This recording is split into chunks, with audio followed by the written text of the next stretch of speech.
Cube Radio. Cube Radio. Cube Radio. En direct à Salut Bonjour. De retour avec nous ce matin. Salut, bon lundi. Messieurs, bonjour, bonne année aux auditeurs aussi. Tu as bien guéri tes gardes-rites? Écoute, ça a été plus difficile que je pensais, mais j'espère que le pire est derrière nous et tout ça est resté en 2022. C'est des gardes-rites durables. Bon, commençons avec Sunwing, qui a tant fait jaser pendant le congé des fêtes. On a même une collègue, nous, Salut Bonjour, qui devait être avec nous ce matin, qui est coincée à l'étranger d'ailleurs. Pauvres voyageurs, à quel point ils ont vécu un cauchemar.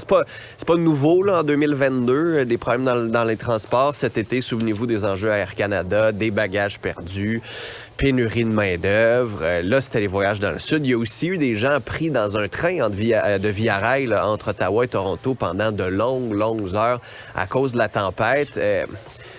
J'essaie de comprendre. Le problème, c'est qu'il n'y a pas beaucoup de voyageurs et de transporteurs au pays. Donc, ce n'est pas une grosse compétition comme dans un marché libre et ouvert où on pourrait juste dire, si Sunwing, c'est des pas bons, on va aller en chercher une autre. Mais là, l'autre à Canada, c'est pas des meilleurs non plus. Fait que c'est assez compliqué en ce moment d'avoir le choix. Et donc, c'est à ce moment-là, techniquement, que le gouvernement intervient. Le gouvernement fédéral, là, souvenez-vous, qui nous avait vanté sa belle charte des voyageurs, qui allait enfin protéger les voyageurs. Ça fait rien pour le monde qui ont un vol annulé puis qu'il n'y a personne à qui parler. Ça vous est sûrement arrivé. C'est arrivé à beaucoup de monde de Sunwing d'être pris dans un avion 7 heures. Il n'y a personne. Pas de bouteille d'eau, il n'y a personne qui vient de rien te dire.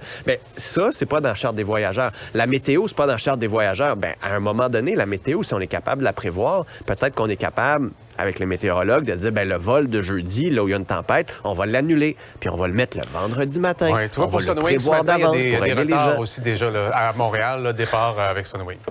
C'est ça. En tout cas, tout ça pour dire que les députés fédéraux vont être en comité aujourd'hui. C'est leur travail. J'espère qu'ils vont chauffer un peu les dirigeants de ces entreprises-là, mais surtout amener des solutions concrètes à cette charte des voyageurs qui est encore, malheureusement, pleine de trous. La bienveillance, c'est-tu dans la charte des voyageurs? Ça, on ne sait pas.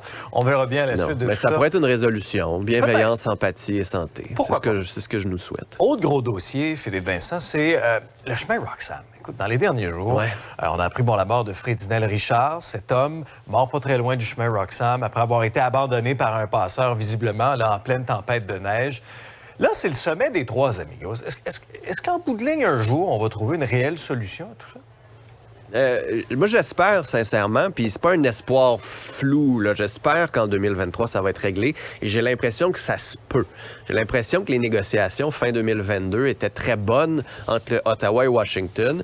Là, on est à haut niveau où il devrait y avoir rencontre avec les trois. Là, Justin Trudeau part tantôt, va être au Mexique, va avoir un souper tantôt. J'espère qu'on va pouvoir prendre Joe Biden à part ou son équipe, ou que les hauts niveaux diplomatiques vont être en mesure de se rencontrer, de discuter pour en arriver dans les prochains mois à une entente sur les tiers pays sûrs. C'est sûr que c'est pas la priorité de Joe Biden. Lui, il regarde sa frontière au Mexique. Beaucoup plus d'enjeux de ce côté-là. Avec la violence en plus en ce moment au Mexique, c'est une priorité beaucoup plus importante pour lui. C'est juste que le Canada doit la pousser, doit avancer avec une entente là-dessus et ça va se régler à haut niveau. Donc, entre Joe Biden, Justin Trudeau et leurs conseillers, pas de meilleur moment en ce moment pour essayer de régler certaines de ces tensions-là.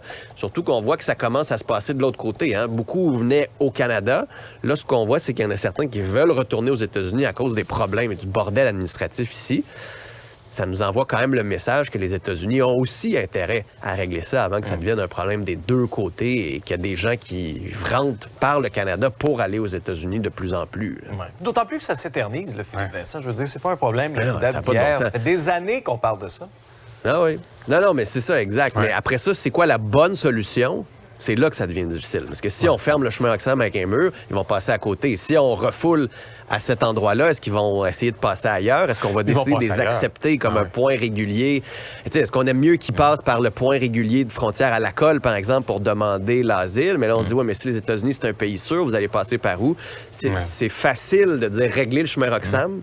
C'est compliqué de le régler, par contre. Il en passe quoi, une quarantaine de mille par année, à peu près, là, depuis les dernières années? Exact, puis ça risque de s'accentuer puis d'augmenter, parce que le mot se passe, puis là, on peut rentrer aux États-Unis avec des visas de touristes plus facilement. Mais en tout cas, l'enjeu est complexe, mais je fais le souhait pour 2023. Merci, on se retrouve demain matin. Cube Radio.